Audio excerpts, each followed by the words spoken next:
નમસ્કાર મિત્રો, લાસ્ટ લેક્ચરમાં આપણે વિડિયો જે જોયો એમાં બિન પ્રમાણિત સ્થિતિમાં પ્રમાણિત સ્થિતિ એટલે શું, પ્રમાણિત સ્થિતિ, બિન પ્રમાણિત સ્થિતિમાં કોષનો પોટેન્શિયલ શોધવો હોય તો કઈ રીતે શોધી શકાય એ આપણે આજે જોવાનું છે। પણ પ્રમાણિત સ્થિતિમાં કોષનું પોટેન્શિયલ શોધવા માટેની મેથડ આપણે અગાઉ શીખી ગયેલા છીએ કે E not cell is equal to E naught cathode minus E naught anode, એ આપણે મેથડ જોઈ ચૂકેલા છીએ। આજે આપણે જે અગાઉનું જે લેક્ચર જે હતું એના સંલગ્ન લેક્ચર છે, પણ લેક્ચરમાં થોડો ફેર એટલો છે કે જ્યારે કોષ બિન પ્રમાણિત સ્થિતિમાં હોય તો કોષનો પોટેન્શિયલ કઈ રીતે શોધી શકાય। તો એના માટેનું સમીકરણ છે નષ્ટ સમીકરણ। નષ્ટ સમીકરણ આ સમીકરણની જે તારણની છે ઉષ્માગતિશાસ્ત્રના સિદ્ધાંતોના આધારે કરવામાં આવેલી છે, જે આપણે 11મા ધોરણમાં રાસાયણિક સંતુલનમાં આ ચેપ્ટરમાં આપણે શીખેલા છે કે delta G is equal to delta G not plus RT ln Q। Delta G is equal to delta G not plus RT ln Q, જ્યાં ડેલ્ટા G એ મુક્ત ઊર્જાનો ફેરફાર છે, ડેલ્ટા G નોટ એ પ્રમાણિત મુક્ત ઊર્જાનો ફેરફાર છે અને પ્લસ RT ln Q, એમાં Q એ સાંદ્રતા ભાગફળ છે, જેને કોન્સન્ટ્રેશન કોશન્ટ કહેવાય છે। આ જે સમીકરણ છે એમાં અહીંયા નેચરલ લોગ છે, એને સામાન્ય લઘુગુણકમાં જો કન્વર્ટ કરવો હોય તો 2.303 વડે મલ્ટીપ્લાય કરવું પડે, તો એમ કહેવાય કે delta G is equal to delta G not plus 2.303 RT log Q base 10। તો પહેલું સમીકરણ છે। તો જ્યાં પ્રશ્ન એ છે કે ડેલ્ટા G શું છે, ડેલ્ટા G નોટ શું છે અને Q શું છે। તો ડેલ્ટા G માટે આપણે લાસ્ટ લેક્ચરમાં ગિબ્સ મુક્ત ઊર્જા શીખી ગયા। Delta G is equal to minus NF E cell, delta G not is equal to minus NF E not cell અને Q એ જે સાંદ્રતા ભાગફળ છે, એટલે સાંદ્રતા ભાગફળ એટલે નિપજોની સાંદ્રતા ભાગ્યા પ્રક્રિયકોની સાંદ્રતા। તો એ બધી કિંમતો અહીંયા મૂકેલી છે। Q બરાબર સાંદ્રતા ભાગફળ P ભાગ્યા સાંદ્રતા P ભાગ્યા સાંદ્રતા R, જ્યાં સાંદ્રતા P એટલે પ્રોડક્ટ એટલે નિપજોની સાંદ્રતા ભાગ્યા પ્રક્રિયકોની સાંદ્રતા। આ બધી કિંમતોને ઉપરના સમીકરણ 1 માં જો મૂકવામાં આવે તો આ રીતે આપણને સમીકરણ મળી જશે। આ સમીકરણ આવ્યા પછી એને માઈનસ NH વડે જો ડિવાઇડ કરીએ, ભાગી નાખીએ, તો આપણને સમીકરણ મળશે E cell is equal to E not cell minus 2.303 RT over NF log base 10 सांद्रता P divided by सांद्रता R, જે સમીકરણ નંબર 2 છે। આ સમીકરણની અંદર મિત્રો આ સમીકરણમાં R એ વાયુ અચળાંક છે, જેની વેલ્યુ છે 8.314 joule divided by mole kelvin, જ્યાં T એ નિરપેક્ષ તાપમાન છે અને તેનું મૂલ્ય છે 298 કેલ્વિન તાપમાન। N એટલે પ્રક્રિયા દરમિયાન મુક્ત થતા ઇલેક્ટ્રોનની સંખ્યા, પ્રક્રિયા દરમિયાન સ્વીકારાતા ઇલેક્ટ્રોનની સંખ્યા, એટલે કે ઓક્સિડેશન પ્રક્રિયા હશે તો દૂર થતા ઇલેક્ટ્રોનની સંખ્યા, રિડક્શન પ્રક્રિયા હશે તો સ્વીકારાતા ઇલેક્ટ્રોનની સંખ્યા, અને જો રેડોક્સ પ્રક્રિયા હશે તો એક પ્રક્રિયા દરમિયાન જે ઇલેક્ટ્રોન ગુમાવ્યા હશે એ જ ઇલેક્ટ્રોન બીજી પ્રક્રિયા દરમિયાન સ્વીકારાયા હશે, એટલે કે એ પ્રક્રિયાને સ્થાનાંતરિત પામેલ ઇલેક્ટ્રોનની સંખ્યા કહેવાય છે। તો એમ બી કહેવાય કે n એટલે દૂર થતા અથવા તો મેળવેલ અથવા તો સ્થાનાંતરિત પામેલ ઇલેક્ટ્રોનની સંખ્યા। ઓક્સિડેશન પ્રક્રિયા દરમિયાન ઇલેક્ટ્રોન હંમેશા દૂર થાય છે, રિડક્શન પ્રક્રિયા દરમિયાન ઇલેક્ટ્રોન મેળવવામાં આવે છે અને રેડોક્સ પ્રક્રિયા દરમિયાન ઇલેક્ટ્રોનનું સ્થાનાંતરણ થાય છે, ઇલેક્ટ્રોનની આપલે થાય છે, ઇલેક્ટ્રોનનું ટ્રાન્સફોર્મેશન થાય છે। તો એ જે સંખ્યા છે જે n વડે રિપ્રેઝન્ટ થાય છે, અને F એટલે 96500 કુલમ્બ પર મોલ। એક ફેરાડેની વેલ્યુ ફિક્સ છે 96500 કુલમ્બ પર મોલ। આ બધી કિંમતોને ઉપરના સમીકરણ નંબર 2 માં જો પ્રસ્થાપિત કરીએ તો આપણને એક નવું સમીકરણ મળશે E cell is equal to E not cell minus 2.303 multiply 8.314 multiply 298 divided by n multiply 96500 log base 10 P ની સાંદ્રતા upon R ની સાંદ્રતા। આનું સાદુરૂપ કરીએ તો 0.059 થઈ જશે, જ્યાં 0.059 એ 2.303 RT upon F નું 298 કેલ્વિન તાપમાને મૂલ્ય છે.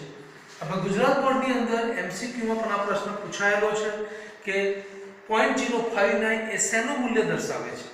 તો 2.303 RT/F એનું 298 કેલ્વિન તાપમાને મૂલ્ય છે. આના ઉપરથી આપણે આ જે સમીકરણ જે મળ્યું, સમીકરણ નંબર 3, એ સમીકરણ કોઈપણ તાપમાને કોઈપણ સાંદ્રતાએ કોષનું પોટેન્શિયલ જ્યારે શોધવો હોય તો એના માટે આ સમીકરણનો ઉપયોગ થાય છે. E cell is equal to E naught cell minus 0.059 divided by n log base 10 સાંદ્રતા P divided by સાંદ્રતા R.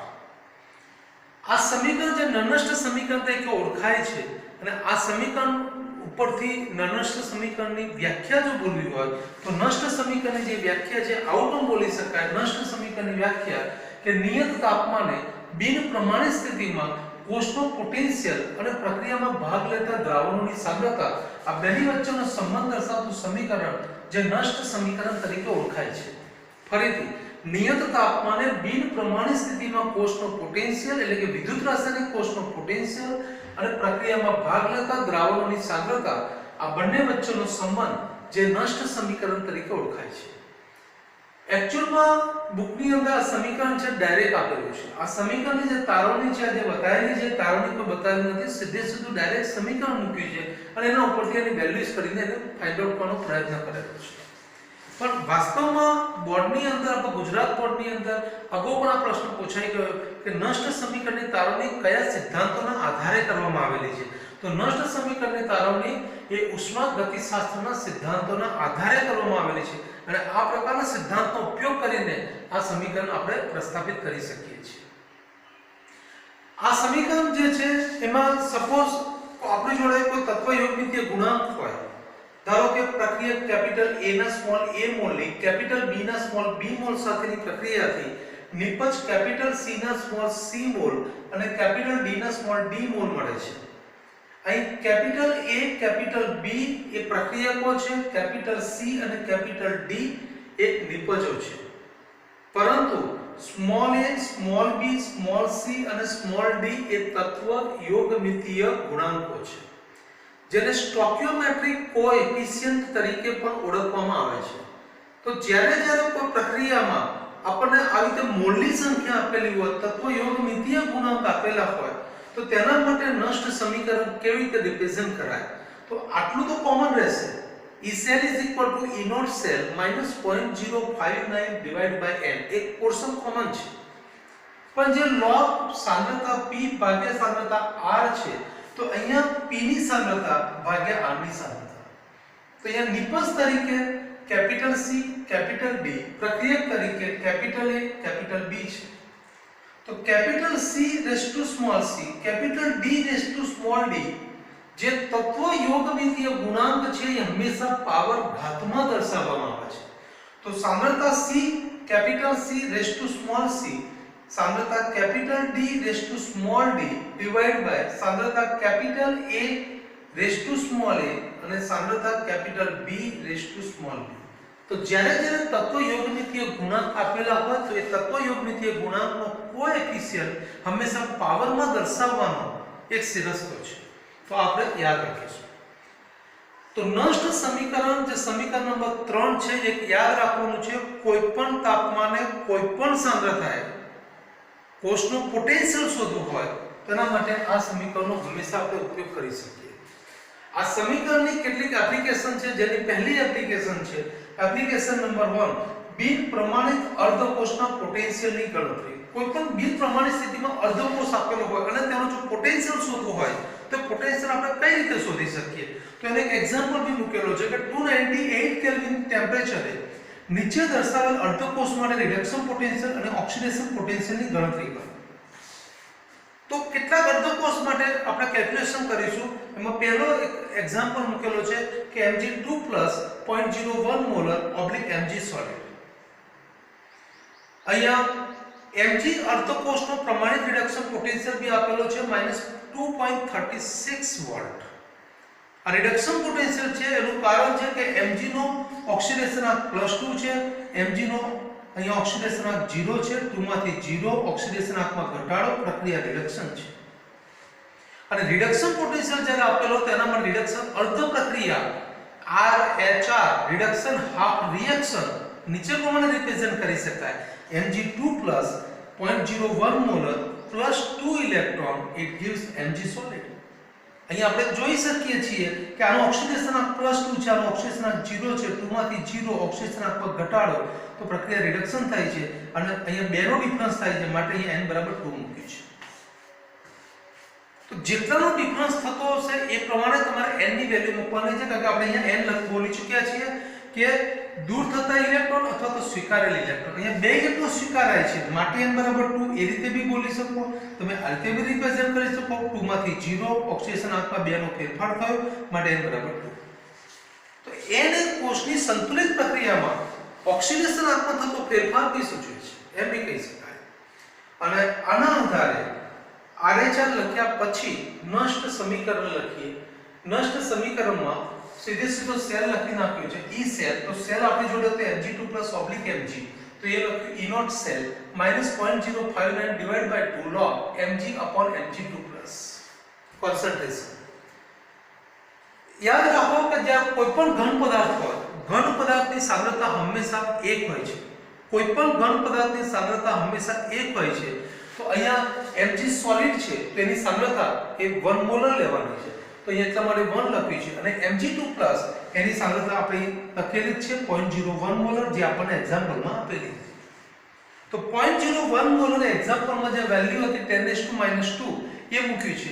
હંમેશા જ્યારે લોગ જોવાનું હોય તો એ 0.1 0.01 0.001 જ્યારે આવી કોઈ વેલ્યુ હોય તેને 10 ની ઘાતમાં હંમેશા કન્વર્ટ કરો તો જેના પરિણામે લોગેરિધમમાં એ થોડી સરળતા પ્રાપ્ત કરે છે. તો 10⁻² લખી નાખ્યું. 10⁻² ને ઉપર લઈ જઈએ તો log 10⁻+2 થઈ જશે અને log x⁴n બરાબર n log x. તો 2 log 10 તો અને log 10 ની વેલ્યુ 1 છે, 2 ઉડી જશે, સાદુરૂપ આપીશું -2.419 વોલ્ટ. તો આ રિડક્શન પોટેન્શિયલ મળે છે કારણ કે Mg2 + Mg છે. અને આપણે ઓલરેડી જાણીએ છીએ કે કોઈપણ અર્ધ પ્રક્રિયા માટેનું રિડક્શન પોટેન્શિયલ મૂલ્ય એ તેના ઓક્સિડેશન પોટેન્શિયલના મૂલ્ય બરાબર જ હોય છે પણ તેનું ચિહ્ન માત્ર વિરુદ્ધ હોય છે. તો એ Mg2 + Mg બરાબર જો -2.419 વોલ્ટ હોય તો એ Mg/Mg2+ = +2.419 વોલ્ટ થશે. બીજો એક્ઝામ્પલ જોઈએ કે ધારો કે એલ્યુમિનિયમ આપેલો છે. તો એલ્યુમિનિયમ માટે આપણે કઈ રીતે રિપ્રેઝન્ટ કરી શકીએ?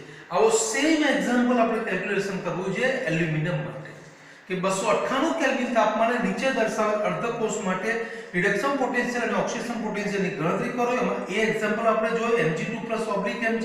એવો બીજો એક્ઝામ્પલ જોઈએ છે B એલ્યુમિનિયમ 3+ એલ્યુમિનિયમ સોલિડ. તો બીજા એક્ઝામ્પલ માટેનું જે કેલ્ક્યુલેશન છે એ જરા વિચારીએ. તો આ રીતે તમે નષ્ટ સમીકરણનો ઉપયોગ કરી શકો. નષ્ટ સમીકરણ એ કોઈપણ તાપમાને કોઈપણ સાંદ્રતાએ દ્રાવણનો પોટેન્શિયલ જ્યારે શોધવો હોય કોષનો પોટેન્શિયલ તો તેના માટે આ સમીકરણનો આપણે ઉપયોગ કરી શકીએ. ચલો એલ્યુમિનિયમ 3+ એલ્યુમિનિયમ માટે વિચારીએ તો એલ્યુમિનિયમ 3+ એની સાંદ્રતા છે 0.001 મોલર એલ્યુમિનિયમ સોલિડ. આ બીજો એક્ઝામ્પલ B. તો આ એક્ઝામ્પલમાં તમને પોટેન્શિયલ બી આપેલો છે E0 એલ્યુમિનિયમ એલ્યુમિનિયમ 3+ = 1.66 વોલ્ટ.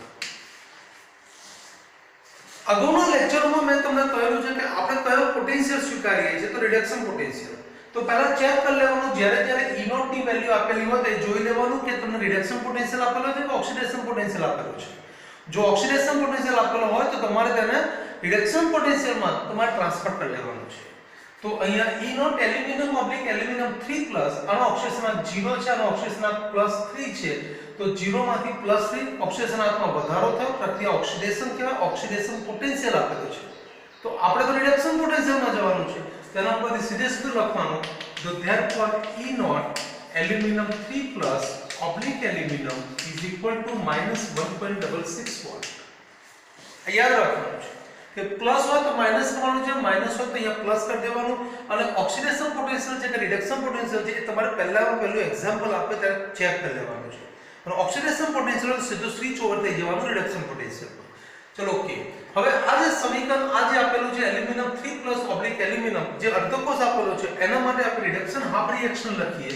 તો reduction half reaction aluminium 3+ +3 electron it gives aluminum solid. અહીંયા 3 ઇલેક્ટ્રોન સ્વીકારે છે.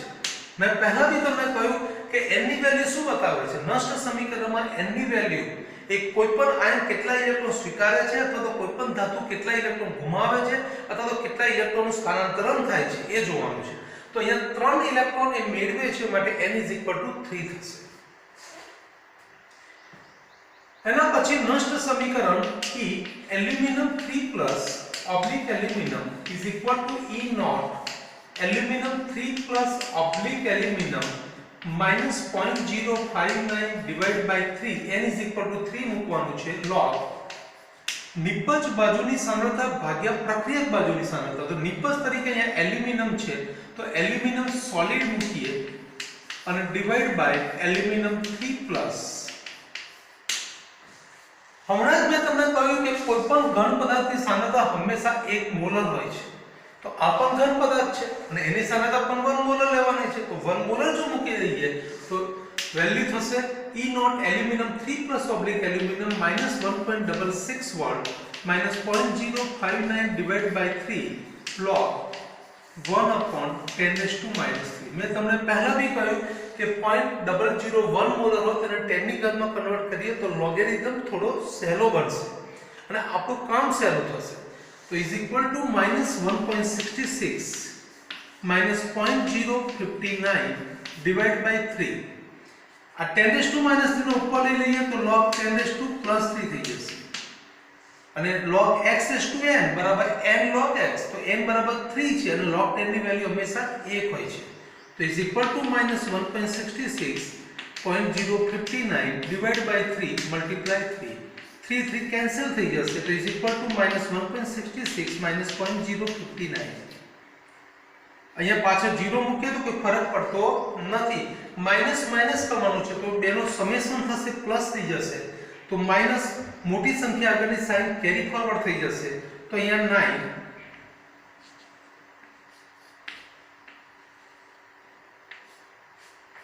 ફરીથી 9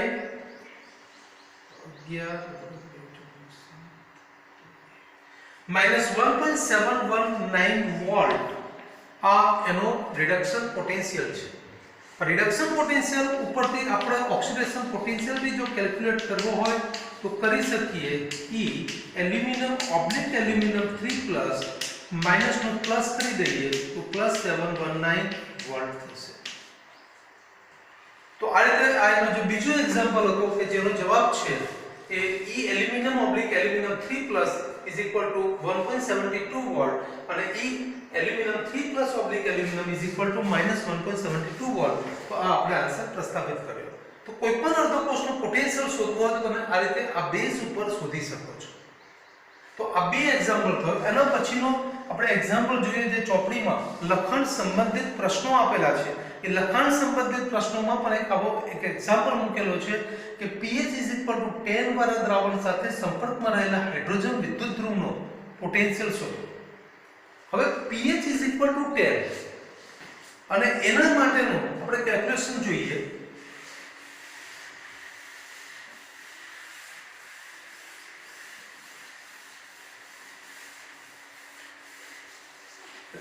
માં pH = 10 આપ્યું હોય તેના માટે pH નું સૂત્ર જે આપણે વાક્ય છે સોરેન્સન નામના વૈજ્ઞાનિકે pH ની વ્યાખ્યા પણ કરેલી છે. pH = -log base 10 H+ ની સાંદ્રતા. તો એક્ઝામ્પલ જોઈએ એના પછીનો pH = 10 તો pH = -log base 10 H+ ની સાંદ્રતા = 10. આ માઈનસ સાઈન બીજી બાજુ જો લઈ જઈએ તો એમ બી લખાય છે તો log base 10 H+ ની સાંદ્રતા =-10. આ લોગેરિધમ દૂર કરવો હોય તો બંને બાજુ એન્ટીલોગ લેવો પડે. લોગ અને એન્ટીલોગ એ પરસ્પર એકબીજાની વિરુદ્ધ ક્રિયાઓ છે. તો તો એન્ટીલોગ લઈએ તો antilog into log base 10 h plus ની સાંદ્રતા is equal to antilog minus 10. તો log અને antilog બીજાની વિરુદ્ધ ક્રિયાઓ છે, અહીંયા લોપ થઈ જશે તો એમ બાકી રહેશે h plus ની સાંદ્રતા is equal to 10 raised to minus 10. સાંદ્રતાનો એકમ મોલારિટી છે. માઈનસ નો એન્ટીલોગ જ્યારે જોવાનો હોય તો એન્ટીલોગ -10 છે તો એનો એન્ટીલોગ થઈ જાય છે 10 raised to minus 10 મોલ. તો H પ્લસ આયનની સાંદ્રતા થઈ ગઈ. અહીંયા તો આપણને આપેલું છે કે હાઇડ્રોજન વિદ્યુત ધ્રુવ નો પોટેન્શિયલ શોધો. તો હાઇડ્રોજન વિદ્યુત ધ્રુવ માટે રિડક્શન હાફ રિએક્શન આપણી જોડે અવેલેબલ છે કે 2H પ્લસ H પ્લસ ની સાંદ્રતા આપણે ફાઇન્ડ કરી દીધી છે plus 2 electron it gives H2 એક બાર. આ એક્ઝામ્પલ ની અંદર pH બરાબર 10 દ્વારા દ્રાવણ સાથે સંપર્કમાં રહેલા હાઇડ્રોજન વિદ્યુત ધ્રુવનો પોટેન્શિયલ શોધો. તો આપણી જોડે આ સમીકરણ પ્રમાણિત હાઇડ્રોજન વિદ્યુત ધ્રુવમાં આપણે સ્વીકારેલું છે. આ સમીકરણનો ઉપયોગ કરીએ નષ્ટ સમીકરણમાં એપ્લાય કરીએ તો લખાશે આવું E 2H plus oblique H2 is equal to E naught minus 0.059. n ની વેલ્યુ 2 થશે. આ પ્રક્રિયા દરમિયાન 2 ઇલેક્ટ્રોનનો ફેરફાર થાય છે માટે n is equal to 2 અને log H2 ની સાંદ્રતા હંમેશા કોઈપણ વાયુની સાંદ્રતા હંમેશા તેના આંશિક દબાણ બરાબર હોય છે માટે H2 જે છે એની સાંદ્રતા લખીશું પણ એ આંશિક દબાણ pH2 કહેવાય અને અહીંયા H+ ની સાંદ્રતા એનો સ્ક્વેર is equal to હાઇડ્રોજનનો પ્રમાણિત રિડક્શન પોટેન્શિયલ હંમેશા 0 છે, તેનો ઓક્સિડેશન પોટેન્શિયલ પણ 0 છે. -0.059 divided by 2 log આપણે અહીંયા બોલી છે કે કોઈ પણ ઘન પદાર્થની સાંદ્રતા હંમેશા એક મોલાર હોય છે, યુનિટી હોય છે. તો તેવી જ રીતે કોઈ પણ વાયુ માટેનું આંશિક દબાણ જો આપણને અહીંયા એકવાર આપેલું ન આપેલું હોય તો એકવાર લઈ લેવાનું છે. જો કોઈ વખતે જુદું આપેલું હોય તો આપણે એને સ્વીકારવાનું છે. પણ એ પ્રમાણિત હાઇડ્રોજન વિદ્યુત ધ્રુવ માટે અહીંયા ફિક્સ છે 1 બાર.